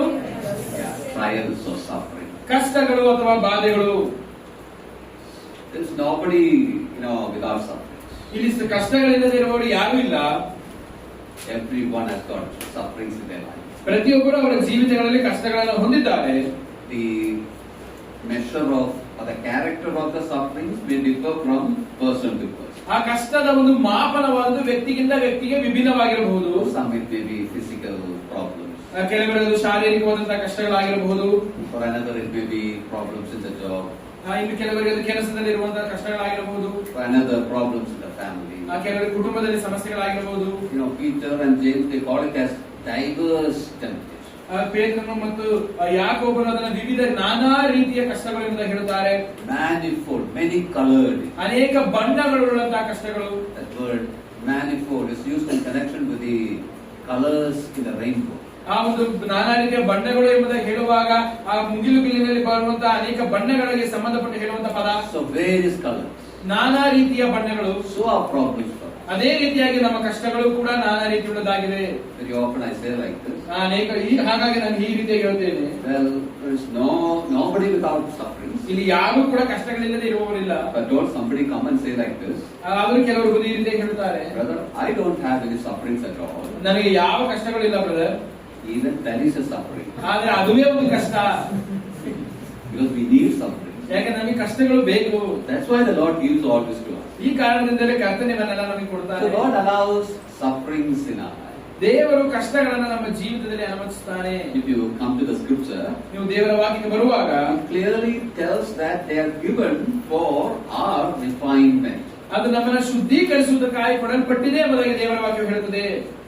Somebody has said like this. ಒಬ್ಬರು ಈ ರೀತಿಯಾಗಿ ಹೇಳಿದರು. It is the fire of sufferings that brings forth the gold of godliness. I will read it again. It is the fire of sufferings that brings forth the gold of godliness. ಬಾಧೆ ಎಂಬ ಬೆಂಕಿಯೇ ದೈವ ಭಕ್ತಿ ಎಂಬ ಚಿನ್ನವನ್ನ ನಮ್ಮಿಂದ ತರುತ್ತದೆ. Stands perfectly. When I go to North India, there is a brother there whom also I have taught before. ನಾನು north India ಉತ್ತರ ಭಾರತಕ್ಕೆ ಹೋಗುವ ಒಬ್ಬ ಸಹೋದರರಿದ್ದಾರೆ, ಅವರಿಗೆ ನಾನು ಕಲಿಸಿದ್ದೇನೆ. When I preach, ನಾನು ಸಂದೇಶ ಕೊಡುವಾಗ he is translating. ಅವರು ಅದನ್ನು ಭಾಷಾಂತರ ಮಾಡುವಾಗ In between I turned to him and asked, how did you get it? ನಾನು ಈ ಕಡೆ ತಿರುಗಿ ಅವನ್ನ ಕೇಳಿದ್ರೆ ನಿನಗೆ ಅರ್ಥವಾಯ್ತಾ? And after the sermon he would come and say, don't ask me like that. ಸಂದೇಶವಾದ ಮೇಲೆ ಅವರು ಕೇಳ್ತಾರೆ, ಬ್ರದರ್ ಹಂಗೆಲ್ಲ ಕೇಳಬೇಡ್ರಿ. Then I stopped it. I understood his problem. ನಾನು ಅವರ ಸಮಸ್ಯೆಯನ್ನು ಅರ್ಥ ಮಾಡಿಕೊಂಡೆ. Because he is translating and I am asking you, did you understand what I said? ಯಾಕಂದ್ರೆ ಅವರು ಭಾಷಾಂತರ ಮಾಡುವಾಗ ನಿಮ್ಗೆ ಅರ್ಥವಾಯ್ತು ಎಂಬುದಾಗಿ ನಾನು ಕೇಳ್ತಿದ್ದೇನೆ. But Mark, I think he will come to offended if I ask him. All right. Yeah. So what I said is, it is the sufferings or the fire of sufferings that produces the gold of godliness. ಆ ಬೆಂಕಿ, ಬಾಧೆ ಎಂಬ ಬೆಂಕಿಯೇ ನಮ್ಮಲ್ಲಿ ಭಕ್ತಿ ಎಂಬ ಆ ಒಂದು ದೈವಿಕದ ಚಿನ್ನವನ್ನು ತರುತ್ತದೆ. That was, stated by a woman that suffered a lot. ಬಹಳ ಕಷ್ಟಗಳ ಮೂಲಕವಾಗಿ ಹಾದು ಹೋದಂತ ಒಂದು ಹೆಣ್ಣಿನ ಮೂಲಕ ಹೇಳಲ್ಪಟ್ಟಂತ ಮಾತು ಇದು. Her name is Maiden Gayon. Probably some of you might have read her. ಆಕೆ ಕುರಿತಾಗಿ ನಿಮ್ಮಲ್ಲಿ ಕೆಲವರು ಕೇಳಿರಬಹುದು. ಆಕೆ ಹೆಸರು ಮೇಡಮ್ ಗಯೋನ್ ಎಂಬುದಾಗಿ. So these things are given to us to make us better. ನಮ್ಮನ್ನ ಉತ್ತಮವುಳ್ಳಂತ ಜನರನ್ನಾಗಿ ಮಾಡುವುದಕ್ಕಾಗಿ ನಮಗೆ ಇದು ಕೊಡಲ್ಪಟ್ಟಿದೆ. When you come to Romans chapter 5, ನೀವು ರೋಮಪುರದವರು 5ನೇ ಅಧ್ಯಾಯಕ್ಕೆ ಬರುವುದಾದರೆ verses 3 and 4, 3-4 ಓದುವಾಗ Paul is telling that we glory in tribulations. We glory in tribulations. ನಾವು ಆ ಒಂದು ಬಾಧೆಯಲ್ಲಿ ಹೆಚ್ಚಳ ಪಡುತ್ತೇವೆ. You can read those two verses, verses 3 and 4 of Romans 5. ರೋಮಪುರದಲ್ಲಿ ಬರೆದ ಪತ್ರಿಕೆ 5ನೇ ಅಧ್ಯಾಯ 3 ಮತ್ತು 4. ಇದು ಮಾತ್ರವಲ್ಲದೆ ನಮಗೆ ಉಂಟಾಗುವ ಉಪದ್ರವಗಳಲ್ಲಿ ಉಲ್ಲಾಸವಾಗಿದ್ದೇವೆ, ಯಾಕಂದರೆ ಉಪದ್ರವದಿಂದ ತಾಳ್ಮೆ ಹುಟ್ಟುತ್ತದೆ, ತಾಳ್ಮೆಯಿಂದ ಅನುಭವ ಸ್ಥಿತಿ ಹುಟ್ಟುತ್ತದೆ, ಅನುಭವದಿಂದ ನಿರೀಕ್ಷಣೆ ಹುಟ್ಟುತ್ತದೆ ಎಂದು ಬಲ್ಲೆವು. Yeah, there it tells about, the good of the sufferings. ಇಲ್ಲಿ ನಾವು ಗಮನಿಸುವ ಹಾಗೆ ಈ ಉಪದ್ರವಗಳು, ಬಾಧೆಗಳು ನಮಗೆ ಉತ್ತಮವಾದವುಗಳೇ. So Paul tells we glory in tribulation. ಇಲ್ಲಿ ಪೌಲನು ಹೇಳುತ್ತಿದ್ದಾನೆ, ನಾವು ಉಪದ್ರವಗಳಲ್ಲಿ ಉಲ್ಲಾಸ ಪಡುತ್ತೇವೆ. What is that word? Tribulation. ಅಲ್ಲಿ ಉಪದ್ರವ ಎಂಬ ಪದವನ್ನು ಗಮನಿಸಿರಿ. We use the same word in English, tribulation. ಆಂಗ್ಲ ಭಾಷೆಯಲ್ಲಿ ಟ್ರಿಬುಲೇಷನ್ ಎಂಬುದಾಗಿ ಉಪದ್ರವ ಎಂಬ ಪದವನ್ನು ಬಳಸುತ್ತಾರೆ. That word tribulation in English comes from Latin language. ಆ ಟ್ರಿಬುಲೇಷನ್ ಎಂಬುದಾಗಿ ಹೇಳುವಂತಹ ಉಪದ್ರವ ಎಂಬ ಅರ್ಥವುಳ್ಳ ಪದ ಲಾಟಿನ್ ಭಾಷೆಯಿಂದ ಬರುವಂತದ್ದಾಗಿದೆ. In Latin, the word is tribulum. Latin ಭಾಷೆಯಲ್ಲಿ ಟ್ರಿಬುಲಮ್ ಎಂಬುದು ಆ ಪದದ ಬಳಕೆಯಾಗಿದೆ. Originally, that word was used for a device which people use for threshing. ಆ ಒಂದು ಮೂಲ ಭಾಷೆಯಲ್ಲಿ ಗಮನಿಸುವಾಗ ಜನರು ಕೇಳುವುದಕ್ಕಾಗಿ ಬಳಸುತ್ತಿದ್ದಂತ ಆ ಒಂದು ಯಂತ್ರದ ಒಂದು ಪದವಾಗಿತ್ತು. The reap and bring the sheaf to the ground, to the outside the field. ಅವರ ಒಂದು ಕೊಯ್ಲನ್ನ ಮಾಡಿ ಆ ಹೊಲದಿಂದ ಆ ಕೊಯ್ಲನ್ನ ಹೊರಗೆ ತರುತ್ತಾರೆ. And in the threshing floor, they do the threshing and all. ನಂತರ ಒಂದು ಕೇರುವಂತ ಸ್ಥಳದಲ್ಲಿ ಅದನ್ನ ಕೇರುತ್ತಾರೆ. Nowadays, it's all done mechanically. ಈಗೆಲ್ಲ ಒಂದು ಯಾಂತ್ರಿಕವಾಗಿ ನಡೆಯುವಂತದ್ದು. But in the ancient time, they had various devices. ಆದರೆ ಪುರಾತನ ಕಾಲದಲ್ಲಿ ಕೇರುವುದಕ್ಕಾಗಿ ನಾನಾ ರೀತಿಯ ಉಪಕರಣಗಳನ್ನು ಹೊಂದಿದ್ದರು. ಕಣ ತುಳಿಯುವಂತದ್ದು. One device was a wooden, stick. ಅದರಲ್ಲಿದ್ದಂತ ಒಂದು ಉಪಕರಣ ಒಂದು ಮರದ ಒಂದು ಉಪಕರಣವಾಗಿತ್ತು. On the one side of it, there was spikes, nails and all that stuff. ಆ ಒಂದು ಮರದ ಒಂದು ಉಪಕರಣದಲ್ಲಿ ಒಂದು ಕಡೆಯಲ್ಲಿ ಆ ಒಂದು ಕಬ್ಬಿಣದ ಹಲ್ಲುಗಳಿದ್ದವು. And the other side was a hand. ಮತ್ತೊಂದು ಕಡೆಯಲ್ಲಿ ಒಂದು ಕರ. So they held it and they would beat on that sheet. ಈ ರೀತಿ ಅವರು ಹಿಡಿದು ಅದನ್ನು ಹೊಡೆಯುವರಾಗಿದ್ದರು. The grain is separated. ಆಗ ಒಂದು ಧಾನ್ಯವು ಬೇರ್ಪಡುತ್ತಿತ್ತು. This device which they used for threshing was originally, called as this tribulum. ಈ ರೀತಿಯಾಗಿ ಧಾನ್ಯವನ್ನ ಬೇರ್ಪಡಿಸುವುದಕ್ಕೆ ಅವರು ಉಪಯೋಗಿಸುತ್ತಿದ್ದಂತಹ ಉಪಕರಣವನ್ನ ಟ್ರಿಬುಲಮ್ ಎಂಬುದಾಗಿ ಕರೆಯುತ್ತಿದ್ದರು. I hope you understood. ನಿಮಗೆ ಅರ್ಥವಾಯಿತು ಅಂತ ಭಾವಿಸುತ್ತೇನೆ. The word of that device is given to the sufferings that we have in our life. ಆ ಒಂದು ಉಪಕರಣಕ್ಕೆ ಬಳಸುತ್ತಿದ್ದಂತ ಆ ಪದವನ್ನ ಉಪದ್ರವ ಎಂಬುದಾಗಿ ನಮ್ಮ ಒಂದು ಜೀವಿತಕ್ಕೆ ಕೊಡಲಾಗಿದೆ. You see, the tribulum separates the grain from the sheaf. ಯಾವ ರೀತಿಯಾಗಿ ಆ ಉಪಕರಣವು ಆ ಒಂದು ಗಿಡದಿಂದ ಧಾನ್ಯವನ್ನ ಬೇರ್ಪಡಿಸುತ್ತದೋ, without separation, grain cannot be used. ಅದನ್ನ ಬೇರ್ಪಡಿಸದೆ ಹೋದರೆ ಧಾನ್ಯವನ್ನ ಉಪಯೋಗಿಸಲಾಗುವುದಿಲ್ಲ. So that's what the sufferings does in our life. ಅದೇ ರೀತಿಯಾಗಿ ಬಾಧೆಗಳು, ಉಪದ್ರವಗಳು ನಮ್ಮ ಜೀವಿತದಲ್ಲಿ ಮಾಡುವಂತದ್ದು. It removes the dross from our life. ಅದು ನಮ್ಮ ಜೀವಿತದಲ್ಲಿ ಬೇಡದಂತಹ ಕಚ್ಚೆಗಳನ್ನು ತೆಗೆದುಹಾಕುತ್ತದೆ. Refines us. ಅದು ನಮ್ಮನ್ನು ಶುದ್ಧೀಕರಿಸುತ್ತದೆ. Removes all that's unwanted from us. ನಮ್ಮಲ್ಲಿ ಅಗತ್ಯವಿಲ್ಲದಿರುವಂತಹ ಅನಗತ್ಯವಾದದ್ದೆಲ್ಲವನ್ನ ತೆಗೆದುಹಾಕುತ್ತದೆ. Makes us better. ನಮ್ಮನ್ನು ಉತ್ತಮವಾಗಿ ಮಾಡುತ್ತದೆ. Increase our utility. ನಮ್ಮ ದೃಷ್ಟಿಗುಣವನ್ನು ಹೆಚ್ಚಿಸುತ್ತದೆ. Makes us more like the Lord Jesus. ನಮ್ಮನ್ನು ಹೆಚ್ಚಾಗಿ ಕ್ರಿಸ್ತನ ರೂಪಕ್ಕೆ ತರುತ್ತದೆ. You think about, the athletes and all that, who makes great in their life. ಈ ಒಂದು ಓಟದ ಸ್ಪರ್ಧೆಗಳಲ್ಲಿ ಭಾಗವಹಿಸುವಂತಹ ಸ್ಪರ್ಧೆಗಳನ್ನು ನೀವು ಗಮನಿಸುವುದಾದರೆ, when you say they have got the first prize and all that, ಅವರಿಗೆ ಮೊದಲ ಪ್ರಶಸ್ತಿ ಬಂದಿದೆ ಎಂಬುದಾಗಿ ಹೇಳುವಾಗ, you should remember that they have done lot of training before getting the prize. ಆ ಪ್ರಶಸ್ತಿಯನ್ನು ಹೊಂದೋದಕ್ಕೆ ಮುಂಚಿತವಾಗಿ ಅವರು ನಾನಾ ರೀತಿಯ ಹೆಚ್ಚಿನ ತರಬೇತಿಯನ್ನು ಪಡೆದಿದ್ದಾರೆ ಎಂಬುದನ್ನು ಮರೆಯಬಾರದು. When we were sleeping there on the ground training, ನಾವು ಮಲಗಿ ನಿದ್ದೆ ಮಾಡುವ ಸಂದರ್ಭಗಳಲ್ಲಿ ಅವರು ಆ ನೆಲದಲ್ಲಿ, ಆ ಮೈದಾನದಲ್ಲಿ ಅವರು ತರಬೇತಿಯನ್ನು ಹೊಂದಿದ್ದರು. So they were going through the path of suffering. ಹೀಗೆ ನಾನಾ ರೀತಿಯ ಬಾಧೆಗಳ ಹಾದಿಯನ್ನು ದಾಟಿ ಹೋಗುತ್ತಿದ್ದರು. That made them achievers. ಅದನ್ನೇ ಅವರು ಸಾಧಿಸುವಂತೆ ಮಾಡಿತು. So these troubles and trials, it is what brings experience and betterment in our life. ಈ ಕಷ್ಟಗಳು, ತೊಂದರೆಗಳು ನಮ್ಮ ಜೀವಿತಗಳಲ್ಲಿ ಉತ್ತಮವಾದದನ್ನು ತರುತ್ತವೆ. These are essential for us. ಇದು ನಮಗೆ ಅಗತ್ಯವಾದದ್ದು. You have this example of the butterflies, isn't it? ನೀವು ಈ ಒಂದು ಚಿಟ್ಟೆಗಳನ್ನು ಗಮನಿಸಿದ್ದೀರಿ. Think about the various growth of stages of the butterfly. ಈ ಚಿಟ್ಟೆಯ ಒಂದು ಅಭಿವೃದ್ಧಿಯ ಬೆಳವಣಿಗೆಯಲ್ಲಿರುವಂತಹ ಹಂತಗಳನ್ನು ಗಮನಿಸಿರಿ. There was a time when it was just a worm. ಅದೊಂದು ಸಣ್ಣ ಹುಳವಾಗಿದ್ದಂತ ಒಂದು ಕಾಲವಿತ್ತು.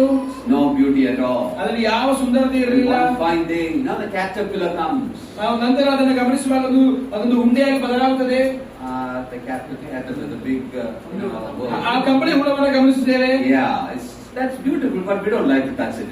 ಅದು ಸುಂದರವಾಗಿದೆ, ಅದನ್ನು ಮುಟ್ಟಲಿಕ್ಕೆ ನಾವು ಬಯಸುವುದಿಲ್ಲ. Then a time comes when it is, in the pupa. ನಂತರ ಅದನ್ನು ನಾವು ಗಮನಿಸುವುದು ಹುಳವಾಗಿ ಬದಲಾಗುತ್ತದೆ, ಉಂಡೆಯಾಗಿ ಅದು ಗೂಡಾಗಿ ಬದಲಾಗುತ್ತದೆ. Many days it is in there.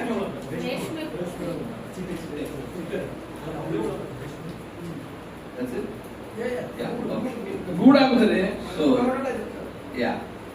So that they are in the cocoon for many days. ಆ ಒಂದು ಗೂಡಿನಲ್ಲಿ ಅನೇಕ ದಿವಸಗಳಿರ್ತವೆ. I don't know how many days it's in there. ಅದು ಒಳಗೆ ಎಷ್ಟು ದಿವಸ ಅಂತ ನನಗೆ ಗೊತ್ತಿಲ್ಲ. But then a fine morning, it tears in the cocoon. ಆದ್ರೆ ಒಂದು ಬೆಳಗಿನ ಜಾವದಲ್ಲಿ ಆ ಒಂದು ಗೂಡು ಅದು ಒಡೆಯುತ್ತದೆ. And then the two horns comes out. ನಂತರ ಎರಡು ಕೊಂಬುಗಳು ಹೊರಗೆ ಬರ್ತದೆ. I hope since we were small we were all after that, isn't it? ನಾವು ಚಿಕ್ಕ ಪ್ರಾಯದಲ್ಲಿರುವಾಗ ನಾವೆಲ್ಲರೂ ಚಿಟ್ಟೆಗಳಿಂದ ಹೋಗಿರ್ತೇವೆ. And then the head comes out. ನಂತರ ತಲೆ ಹೊರಗೆ ಬರ್ತದೆ. Struggles a lot. ಅದು ಬಹಳ ಕಷ್ಟಪಡುತ್ತದೆ. Many hours it takes to come out. ಅನೇಕ ಸಮಯ ಅದು ತೆಗೆದುಕೊಳ್ಳುತ್ತದೆ ಹೊರಗೆ ಬರುವುದು. One child see the struggle.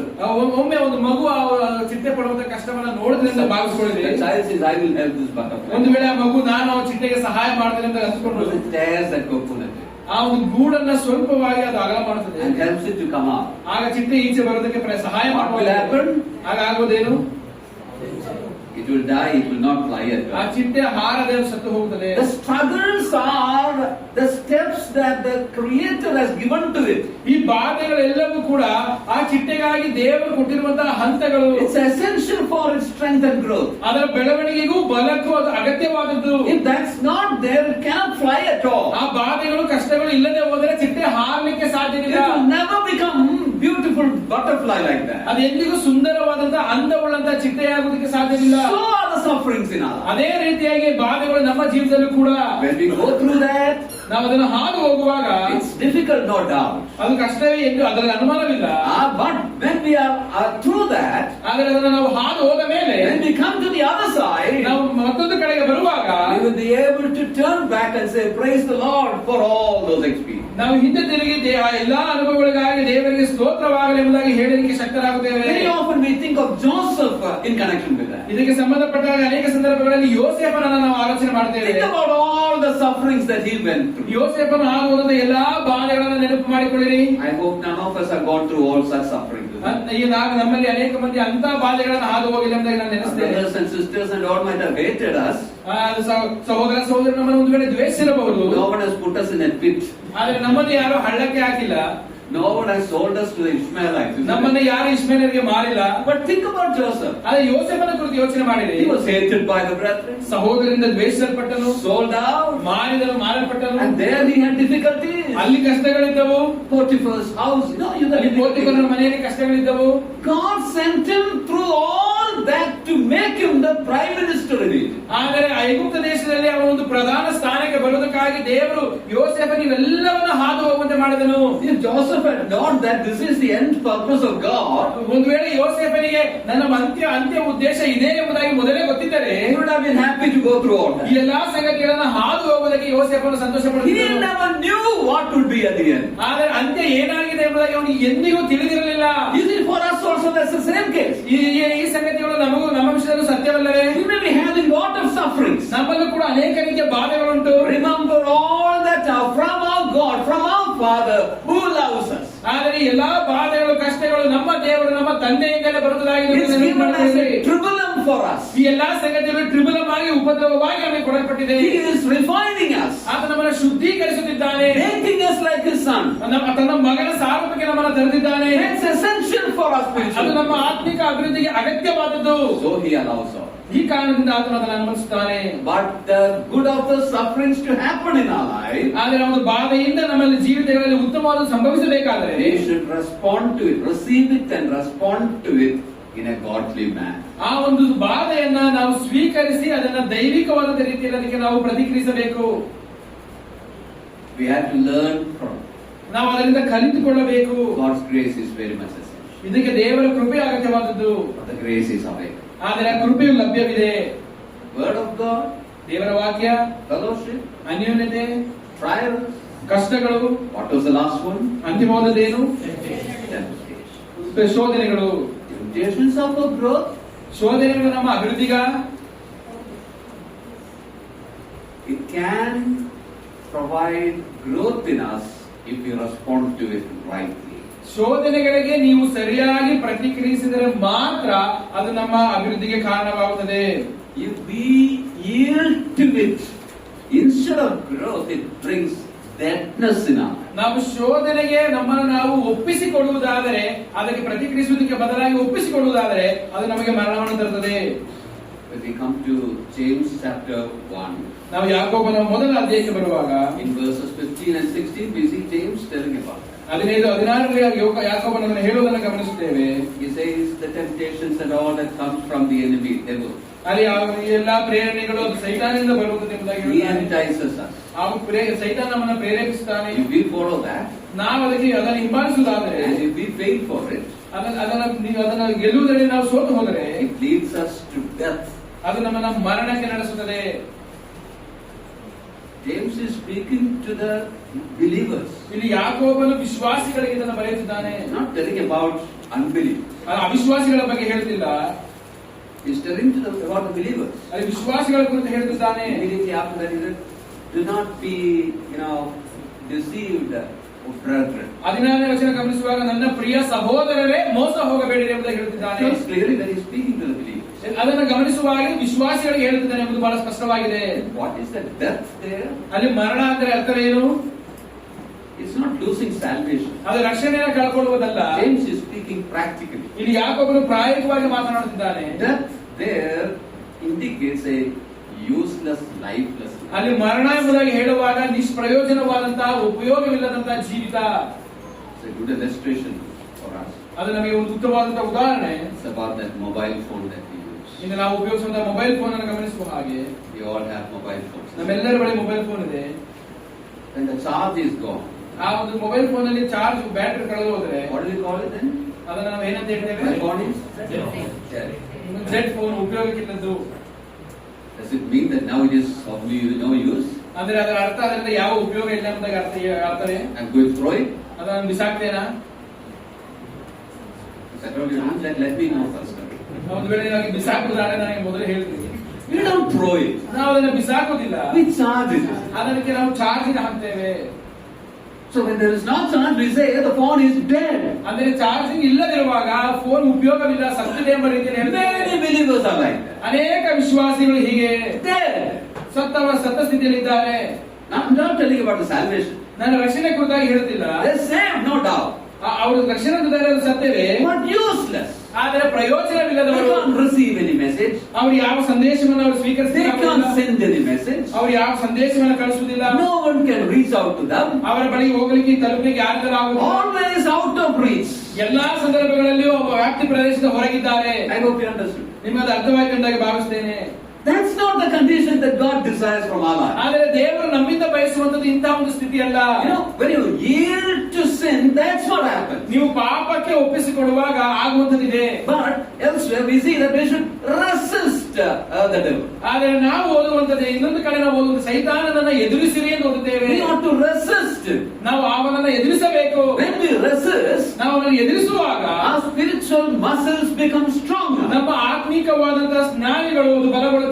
As we go through our spiritual life, ನಮ್ಮ ಆತ್ಮಿಕ ಜೀವನ ಮುಂದೆ ಸಾಗುವಾಗ we grow stronger in our spiritual life. ನಾವು ನಮ್ಮ ಆತ್ಮಿಕ ಜೀವನದಲ್ಲಿ ಬಲಗೊಂಡು ಬೆಳೆಯುತ್ತೇವೆ. Resisting the temptations then becomes easier. ಆ ಶೋಧನೆಗಳನ್ನ ಎದುರಿಸುವಂತದ್ದು ನಮಗೆ ಸುಲಭವಾಗಿ ಪರಿಣಮಿಸುತ್ತದೆ. It indicates that we are becoming stronger in spiritual life. ಅದು ನಾವು ಆತ್ಮಿಕ ಜೀವನದಲ್ಲಿ ಬಲಗೊಳ್ಳುತ್ತಿದ್ದೇವೆ ಎಂಬುದರ ಸೂಚನೆಯಾಗಿದೆ. This must happen in our life. ಇದು ನಮ್ಮ ಜೀವನದಲ್ಲಿ ನಡೆಯಲೇಬೇಕಾದ ಸಂಗತಿ. For that we ought to be resisting the temptation. ಈ ಕಾರಣದಿಂದಲೇ ಇದು ಆಗಬೇಕಾದರೆ ನಾವು ಆ ಶೋಧನೆಯನ್ನ ಎದುರಿಸಬೇಕು. Think about going to gymnasium. ಈ ಒಂದು ವ್ಯಾಯಾಮ ಮಾಡುವುದನ್ನು ನೀವು ಗಮನಿಸಿರಿ. I hope some of you are going to gym. ನೀವು ಕೆಲವರು ಹೋಗುತ್ತಿದ್ದೀರಿ ಅಂತ ನಾನು ನೆನೆಸ್ತೇನೆ. Otherwise also we know what happens. ಹೋಗದಿದ್ದರೂ ಕೂಡ ಅಲ್ಲಿ ವ್ಯಾಯಾಮದಲ್ಲಿ ಏನು ಮಾಡ್ತಾರೆ ಅಂತ ನಮ್ಗೆ ಗೊತ್ತು. They lift the weight. ಅಲ್ಲಿ ಅವರು ಭಾರವನ್ನು ತೂಕೊಂಡಿರ್ತಾರೆ. And they take it up and down like this. ಅದನ್ನು ಈ ರೀತಿಯಾಗಿ ಮೇಲೆ ಕೆಳಗೆ ಮಾಡ್ತಾರೆ. When they do that, what are they doing? ಅವರು ಅದನ್ನು ಮಾಡುವಾಗ ಅವರು ನಿಜವಾಗಿ ಮಾಡ್ತಿರುವುದೇನು? They are fighting the pull of the earth, the gravitational force. ಅಲ್ಲಿ ಆ ಒಂದು ಗುರುತ್ವಾಕರ್ಷಣೆಯ ಬಲದಲ್ಲಿ ಅವರು ಹೋರಾಟವರಾಗಿರುತ್ತಾರೆ. The earth is pulling down that weight. ಆ ಒಂದು ಭಾರವನ್ನ ಭೂಮಿಯು ಎಳೆಯುತ್ತಿದೆ, ಸೆಳೆಯುತ್ತಿದೆ. They are putting their hand in between. ಅವ್ರ ಮಧ್ಯದಲ್ಲಿ ಕರಗಳನ್ನು ಹಾಕಿ lifting it against them. ಅದನ್ನ ಆ ಒಂದು ಗುರುತ್ವಾಕರ್ಷಣೆಯ ಬಲಕ್ಕೆ ವಿರುದ್ಧವಾಗಿ ಮೇಲೆ ಕೆತ್ತುತ್ತಾರೆ. When they do that, ಅದನ್ನು ಮಾಡುವಾಗ the muscles become strong. ಅವರ ಸ್ನಾಯುಗಳು ಬಲಗೊಳ್ಳುತ್ತವೆ. When you resist, this happens. ಅವರು ಅದನ್ನು ಎದುರಿಸುವಾಗ ಇದು ನಡೆಯುತ್ತದೆ. The enemy always pulls us to, be back in this mode. ನಮ್ಮ ಒಂದು ವೈರ್ಯವು ಯಾವಾಗಲೂ ಆ ಹಿಂದಿನ ಅಚ್ಚಿಗೆ ಬರುವಂತೆ ನಮ್ಮನ್ನು ಎಳೆಯುತ್ತಾನೆ. Trying to make us worldly. ನಮ್ಮನ್ನು ಪ್ರಾಪಂಚಿಕರನ್ನಾಗಿ ಮಾಡೋದಕ್ಕೆ ಪ್ರಯತ್ನ ಮಾಡುತ್ತಾನೆ. Trying to take away the grace that's there. ನಮಗಿರುವಂತಹ ಒಂದು ಕೃಪೆಯನ್ನ ತೆಗೆದುಕೊಂಡು ಹೋಗೋದಕ್ಕೆ ಮಾಡುತ್ತಾನೆ. When you resist, ನಾವು ಎದುರಿಸುವಾಗ it's like the person who is fighting against that gravitational force. ಯಾವ ಆ ವ್ಯಕ್ತಿಯು ಆ ಒಂದು ಗುರುತ್ವಾಕರ್ಷಣೆ ಬಲಕ್ಕೆ ವಿರುದ್ಧವಾಗಿ ಹೋರಾಡುವ ಹಾಗೆ ಇದು ಕೂಡ ಇರುತ್ತದೆ. And when we resist, we become stronger in our life. ನಾವು ಎದುರಿಸುವಾಗ ನಮ್ಮ ಆತ್ಮಿಕ ಜೀವನದಲ್ಲಿ ನಾವು ಶಕ್ತರಾಗುತ್ತೇವೆ, ಬಲಗೊಳ್ಳುತ್ತೇವೆ. For example, ಉದಾಹರಣೆಗೆ when we look at the social media, ನಾವಿದು ಸಾಮಾಜಿಕ ತಾಣಗಳನ್ನು ಗಮನಿಸುವಾಗ something comes which is unwanted for us to see, ನಮಗೆ ಯಾವ ಸಂಗತಿಯು ಅಗತ್ಯವಿಲ್ಲವೋ ಅದು ಬರುವಾಗ, and then we decide, no, I will not see. ನಾವು ಆಗ ನಿರ್ಧಾರ ಮಾಡುತ್ತೇವೆ, ಇದನ್ನು ನಾನು ನೋಡೋದಿಲ್ಲ. At first it will be difficult. ಅದು ಆರಂಭದಲ್ಲಿ ಕಷ್ಟವಾಗಬಹುದು. Then when you do the second time, ನೀವು ಎರಡನೇ ಬಾರಿ ಅದನ್ನು ಮಾಡುವಾಗ it's not as difficult as that. ಅದು ಮೊದಲನೇ ಬಾರಿ ಮಾಡದಷ್ಟು ಕಷ್ಟವಾಗಿರುವುದಿಲ್ಲ. In the 10th time, 20th time, it becomes easier. 10ನೇ ಬಾರಿ 20ನೇ ಬಾರಿ ಮಾಡುವಾಗ ಅದು ಸುಲಭವಾಗುತ್ತದೆ. Your spiritual muscles getting stronger. ಆಗ ನಮ್ಮ ಆತ್ಮಿಕ ಮಾಂಸವಾದದ್ದು ಬಲಗೊಳ್ಳುತ್ತದೆ. Spiritual growth is happening in you. ಆಗ ನಿಮ್ಮಲ್ಲಿ ಆತ್ಮಿಕ ಬೆಳವಣಿಗೆ ನಡೆಯುತ್ತಿದೆ. So this growth in the trials happens in persistence. ಹೀಗೆ ನಮ್ಮ ಆತ್ಮಿಕ ಜೀವನದ ಬೆಳವಣಿಗೆಯು ಈ ಒಂದು ಕಷ್ಟಗಳ ಮೂಲಕ ಹಾದು ಹೋಗುವಾಗ ಅದನ್ನು ಎದುರಿಸುವುದರಲ್ಲಿ ನಡೆಯುತ್ತದೆ. Not in falling to the temptation. ಆ ಒಂದು ಶೋಧನೆಗೆ ಬೀಳುವುದರಲ್ಲಿ ಅಲ್ಲ. So may the Lord help us that we may use even this situations for our spiritual. ನಾವು ಇಂತಹ ಶೋಧನೆಯ ಕಠಿಣವಾದ ಸಂದರ್ಭಗಳನ್ನು ಕೂಡ ನಮ್ಮ ಆತ್ಮಿಕ ಜೀವಿತಕ್ಕೆ ಬಳಸುವ ಹಾಗೆ ದೇವರು ಸಹಾಯ ಮಾಡಲಿ. Go on explaining this, but that's not my. ನಾವು ಇನ್ನೂ ಇದನ್ನು ವಿವರಿಸುತ್ತಾ ಹೋಗಬಹುದು, ಆದರೆ ನನ್ನ ಉದ್ದೇಶ trying to mention the provisions that God has given for our spiritual. ದೇವರು ನಮ್ಮ ಆತ್ಮಿಕ ಅಭಿವೃದ್ಧಿಗಾಗಿ ಕೊಟ್ಟಿರುವಂತಹ ಒದಗಿಸುವಿಕೆಗಳನ್ನು ನಾನು ಹೇಳುವುದಕ್ಕೆ ಮಾತ್ರ ಬಯಸುವನಾಗಿದ್ದೇನೆ. Underneath you have the word of God as a foundation. ಕೆಳಗಡೆ ದೇವರ ವಾಕ್ಯವು ಅಸ್ತಿವಾರವಾಗಿ ನಮಗುಂಟು. Around you have the fellowship. ನಮ್ಮ ಸುತ್ತಲೂ ನಮಗೆ ಅನ್ಯೋನ್ಯತೆ ಇದೆ. Fellowship of the family, fellowship of the saints. ಕುಟುಂಬದ ಅನ್ಯೋನ್ಯತೆ, ಸಭೆಯ ಅನ್ಯೋನ್ಯತೆ. And you have trials over you. ನಮ್ಮ ಮೇಲೆ ಕಷ್ಟಗಳು, ಉಪದ್ರವಗಳುಂಟು. And there are enticements after. ನಮ್ಮ ಹಿಂದೆ ಶೋಧನೆಗಳುಂಟು. All that's provided, all the provisions needed are provided. ನಮಗೆ ಬೇಕಾಗಿರುವಂತಹ ಅಗತ್ಯವಾಗಿರುವಂತಹ ಎಲ್ಲಾ ಸಂಗತಿಗಳು ನಮಗೆ ಕೊಡಲ್ಪಟ್ಟಿವೆ. It's very essential for us to use these things. ಈ ಸಂಗತಿಗಳನ್ನು ನಮ್ಮ ಜೀವನದಲ್ಲಿ ನಾವು ಉಪಯೋಗಿಸುವುದು ಬಹಳ ಪ್ರಾಮುಖ್ಯವಾದದ್ದು. Let me tell you, the word of God in this is the most important thing. ನಾನು ಇದರಲ್ಲಿ ಮತ್ತೊಮ್ಮೆ ಹೇಳುತ್ತೇನೆ, ದೇವರ ವಾಕ್ಯವೇ ಬಹಳ ಪ್ರಾಮುಖ್ಯವಾದದ್ದು. Then the fellowship in the home and the assembly. ಮನೆಯಲ್ಲಿ ಸಭೆಯಲ್ಲಿರುವಂತಹ ಅನ್ಯೋನ್ಯತೆ ಪ್ರಾಮುಖ್ಯವಾದದ್ದು. Then the suffering. ಕಷ್ಟಗಳು ಪ್ರಾಮುಖ್ಯವಾದದ್ದು. Then the temptations. ಈ ಶೋಧನೆಗಳು ಕೂಡ. May the Lord help us that we may use these things in our life positively and grow in them. ನಾವು ಎಲ್ಲಾ ಸಂಗತಿಗಳನ್ನ ಸಕಾರಾತ್ಮಕವಾಗಿ ಉಪಯೋಗಿಸಿಕೊಂಡು ನಮ್ಮ ಆತ್ಮಿಕ ಜೀವನದಲ್ಲಿ ಬೆಳವಣಿಗೆ ಹೊಂದುವ ಹಾಗೆ ದೇವರು ಸಹಾಯ ಮಾಡಲಿ. When we give importance to this in our personal life, ನಮ್ಮ ವೈಯಕ್ತಿಕ ಜೀವನಗಳಲ್ಲಿ ನಾವು ಇದಕ್ಕೆ ಪ್ರಾಮುಖ್ಯತೆ ಕೊಡುವುದಾದರೆ, and grow in our personal life, ನಮ್ಮ ವೈಯಕ್ತಿಕ ಜೀವನ ನಾವು ಬೆಳೆಯುವುದಾದರೆ, it results in the growth of or edification of the local assembly. ಅದು ಅಂತಿಮವಾಗಿ ನಾವು ಎಲ್ಲಿ ಅನ್ಯೋನ್ಯತೆ ಹೊಂದುತ್ತೇವೋ ಆ ಸಭೆಯ ಆತ್ಮಿಕ ಅಭಿವೃದ್ಧಿಯ ಫಲವನ್ನು ಕೊಡುತ್ತದೆ. This is what the Lord desires from us. ಇದನ್ನೇ ಕರ್ತನು ನಮ್ಮಿಂದ ಬಯಸುವಂತದ್ದು. The Lord help us that we may put our mind to it, do what we want. ನಾವು ಮಾಡಬೇಕಾದಂತಹ ಸಂಗತಿಗಳನ್ನ ಈ ವಿಷಯಗಳಲ್ಲಿ ಮಾಡುವ ಹಾಗೆ ನಮ್ಮ ಮನಸ್ಸನ್ನು ಅದಕ್ಕೆ ನಾವು ಒಪ್ಪಿಸಿಕೊಡುವ ಹಾಗೆ ಕರ್ತನು ಸಹಾಯ ಮಾಡಲಿ. May the Lord bless us. ದೇವರು ನಮ್ಮೆಲ್ಲರನ್ನು ಆಶೀರ್ವದಿಸಲಿ.